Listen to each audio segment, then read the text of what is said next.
Après ce match nul 2-2 face à Leicester, Manchester United ne passera pas le Boxing Day à la seconde place du classement.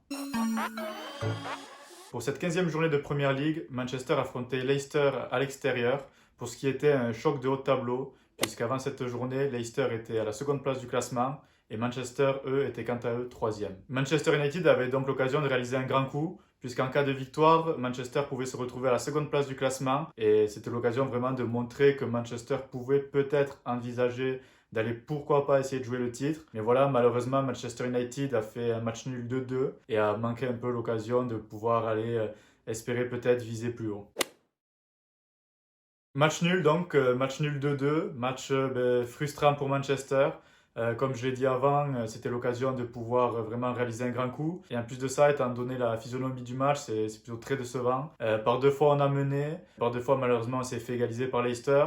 En plus, Leicester ne s'est pas vraiment montré dangereux durant tout le match. Et malheureusement, ils arrivent quand même à nous marquer deux buts que Manchester donne en fait à Leicester, puisque le premier but vient d'une erreur et d'une perte de balle de Bruno Fernandes. Et pour le second but, c'est un Manchester qui défend de manière trop passive et qui laisse Jamie Vardy seul dans la surface. Et voilà, Jamie Vardy, avec son niveau, un ballon comme ça, forcément, il égalise. En plus de ça, en ayant marqué à 10 minutes de la fin par un but de Bruno Fernandes, moi, je pensais qu'on avait fait le plus dur et je pensais vraiment que Manchester allait sortir avec la victoire et la seconde place. C'est frustrant parce qu'on encaisse encore deux buts dans un match où on a l'impression que Leicester n'est pas si dangereux que ça. Certes, ils ont eu plus le ballon que Manchester, mais si on regarde le match, au final, Manchester a à chaque fois mené au score. Avant le premier but, c'était Manchester qui s'était créé une grosse occasion. Une fois que Leicester avait égalisé, c'est Manchester qui était le plus proche d'aller chercher le but du 2-1. Et c'est encore Manchester une fois qui a marqué le but du 2-1. Et voilà, malheureusement, Leicester marque deux buts sans être vraiment dangereux. Et ça montre les problèmes défensifs qu'a Manchester. Et ça, on le sait, c'est des problèmes qu'on a depuis de longues années. Ça fait depuis de longues saisons qu'on sait qu'à Manchester, notre point faible, c'est quand même sur la défense. On n'a pas vraiment de défenseur de haut niveau. Maguire a été acheté très cher. Bon, il est beaucoup critiqué pour son prix. Moi, je trouve que depuis le match face à Tottenham, il fait une belle saison. Mais même avec ça, c'est quand même pas suffisant. Pour moi, Manchester n'a pas les joueurs ou n'a pas les défenseurs pour aller chercher ses titres. Et ça se voit encore cette saison. On prend énormément de buts. Cette saison, pour l'instant, on est la 16e pire défense de Première Ligue. Donc déjà, avec une défense comme ça va être difficile d'aller pouvoir chercher, pourquoi pas un titre. Et même pour les places européennes, on voit que ça va nous mettre en difficulté parce qu'on prend souvent des buts. Là, on en prend deux. On prend plus de 1,6 buts par match. Donc voilà, en encaissant deux buts par match, c'est presque impossible d'aller chercher des victoires. On a pu le faire quelques fois, on l'a vu à l'extérieur, souvent on était mené, on a réussi à faire des comebacks et gagner les matchs. Mais voilà, il faut bien que ça arrive des fois où on ne pourra pas le faire tout simplement. Parce que deux buts par match, c'est beaucoup trop. Ça nous a déjà coûté cher en Ligue des Champions, puisque lors des deux derniers matchs, on en prend trois à Old Trafford face au PSG. Ensuite, dans le match décisif pour la finale, on en prend trois face à Leipzig. Donc voilà, avec une défense comme ça, c'est impossible d'aller chercher plus haut. Je préférais déjà pas m'emballer avant ce match et pas parler de titre. Et je pense qu'on va clairement lutter pour les places européennes. J'espère le top 4, j'espère qu'on va réussir à jouer avec des champions. Parce qu'avec une défense comme ça, en tout cas, c'est sûr qu'on ne pourra pas viser mieux. Certes, on a encore manqué de réalisme aujourd'hui. On l'a vu Rashford, même avec un but, il a trois grosses occasions. Je pense qu'il peut sortir avec un triplé. Ou en tout cas, il peut au moins mettre un doublé. C'est vrai qu'il y a beaucoup de matchs où on manque de réalisme et on se dit qu'on n'arrive pas à tuer l'adversaire. Au final, moi, malgré ce manque de réalisme, on marque encore quand même deux buts aujourd'hui. Donc pour moi, vraiment, le souci premier, avant le manque de réalisme, c'est quand même la défense. Aujourd'hui, voilà, même en manquant de réalisme, on en marque deux. Je pense que si on marque à chaque fois deux buts par match, on pourra obtenir beaucoup de victoires.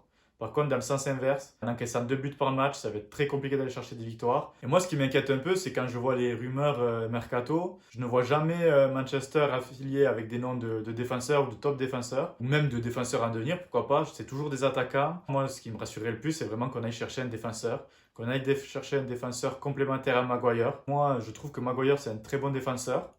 Certes, il a ses faiblesses, comme tout défenseur. Mais moi, en vrai, je trouve que Maguire, c'est un très bon défenseur. On le sait, sa faiblesse, c'est la vitesse. Et voilà, c'est un défenseur très lent. Donc forcément, dans les situations de 1 contre 1, il va être en difficulté. Et justement, j'aimerais qu'on trouve un défenseur qui puisse combler ses lacunes et apporter voilà, de la vitesse, être fort dans les duels à 1 contre 1. Et pour l'instant, c'est ce qu'on n'a pas. Pour moi, avec Lindelof, c'est pas complémentaire. Là, on a mis Bailey, et certes, Bailey a fait un super match contre Everton, et lui, Bailey, justement, a un peu ce profil d'être plus rapide, d'être un défenseur très dur, qui va faire mal dans le contre 1 aux attaquants. Mais pour moi, Bailey, c'est trop juste. On l'a depuis combien? On l'a depuis 4 ans, 5 ans. Il joue 10 matchs par an. Je ne sais même pas s'il fait 10 matchs de championnat par an en moyenne. Pour moi, c'est trop faible. Au niveau des blessures, c'est trop incertain. Je pense qu'on ne peut pas se reposer en se disant si Bailly est là, si Bailly est bon, on a un bon défenseur. Pour moi, Bailly, il faut oublier. Ça fait depuis 4 ans qu'il est là. Soit il est blessé, s'il n'est pas blessé, une fois il est bon, une fois il n'est pas performant. Donc pour moi, Bailly, c'est à oublier. Lindelof, pour moi, c'est pas complémentaire. Donc voilà, j'attends vraiment qu'on puisse aller chercher ce défenseur qui fasse la paire avec Maguire. Et malheureusement, j'ai pas l'impression que ça soit vraiment une des priorités du board. Et ça m'inquiète un peu. Alors moi, dans mes tops, je vais mettre Cavani. Donc Cavani qui a commencé remplaçant, qui est rentré et qui a encore une fois été décisif en donnant une passe décisive à Bruno Fernandes. Donc voilà, Cavani, à chaque fois qu'il joue, il apporte immédiatement en termes de stats. Qu'il soit remplaçant ou titulaire, il arrive voilà, à avoir un impact. Même si voilà, des fois, il y a des matchs où il va être moins bien, comme le match face à Everton en Carabao Cup, là, juste avant. Au final, c'est lui qui a donné le but du 1-0, le but de la victoire, même si on a gagné 2-0 ensuite. Pour moi, c'est une super recrue. C'est un peu notre super sub. Beaucoup veulent le voir à titulaire. Moi, j'aime bien Martial aussi, mais en tout cas, c'est bien de savoir qu'on peut s'appuyer sur un joueur comme ça, qui va donner des buts et faire des passes décisives. Alors, en flop, je pourrais mettre, comme on l'a vu avant, toute la défense. Mais moi, j'ai pas vraiment envie de mettre un défenseur en flop parce que pour moi, en fait, à part Maguire, les autres défenseurs centraux n'ont tout simplement pas le niveau de Manchester. Et en tout cas, pas le niveau d'un titulaire à Manchester. Donc que ça soit Bailly, que ça soit Lindelof, vous pourrez les mettre en flop, mais en vrai, pour moi, ce sont des joueurs qui ne devraient pas être à Manchester, ou en tout cas pas titulaires. Donc je vais pas m'attarder sur eux, parce que dans tous les cas, de toute façon, on n'a pas mieux à Manchester, on n'a pas mieux à proposer pour ce poste. Et par contre, pour moi, mon flop, encore une fois, ça va être James. Ça avait été déjà le flop contre Leeds, il avait été titulaire, on a gagné 6-2, et pourtant ça a été le flop, même avec un but. Et honnêtement, il a fait encore un très mauvais match. Je suis désolé, mais quand il joue, j'ai l'impression qu'on joue à 10. Sa grande force, c'est la vitesse. Aujourd'hui, c'est vraiment un match où on pouvait exploiter les contres. À chaque fois qu'il a eu une balle de contre, il a perdu. Techniquement, il n'est pas au niveau de Manchester. Certes, il va vite, mais ses approximations techniques, au final, lui font perdre toute cette vitesse. Puisque sur un contre, on sait qu'il va pas bien la donner, il va perdre du temps à la contrôler, il va faire un mauvais contrôle qui va faire perdre du temps finalement. Donc voilà, James, pour moi, il n'a pas le niveau de Manchester. Et moi, je le mets en flop parce que là, par contre, on a mieux. Je ne comprends pas comment James peut être titulaire alors qu'on a Greenwood. Même on a vu qu'il a fait rentrer Pogba, certes c'est pas son poste, mais on a un Pogba, on a Van de Beek, pourquoi pas essayer Van de Beek dans un poste un peu plus haut sur le côté. On a même Mata en plus à chaque fois qu'il joue, en ce moment il est quand même souvent décisif. Lui certes, contrairement à James, il est très lent, mais techniquement c'est un autre monde. Pour moi James il doit vraiment rejoindre Lingard. On l'a vu, le Lingard, Solskjaer l'a compris et l'a complètement évincé de l'équipe. Et pour moi, malheureusement, même si j'ai rien contre James, il doit avoir le même sort que Lingard. Et en tout cas, je ne peux pas comprendre qu'on le préfère face à toutes les autres options qu'on a. Donc voilà, James titulaire alors qu'on a Van de Beek sur le banc, Pogba sur le banc, Greenwood sur le banc et Cavani sur le banc. Voilà, donc c'était tout pour le débrief du match d'aujourd'hui. Manchester pouvait se retrouver à la seconde place du classement avec un match en moins. Mais malheureusement, ce 2-2 empêche Manchester de réaliser cette belle opération. Manchester continue quand même sa série sans défaite en Première Ligue. C'était à l'extérieur face au second, donc Leicester qui fait quand même une belle saison.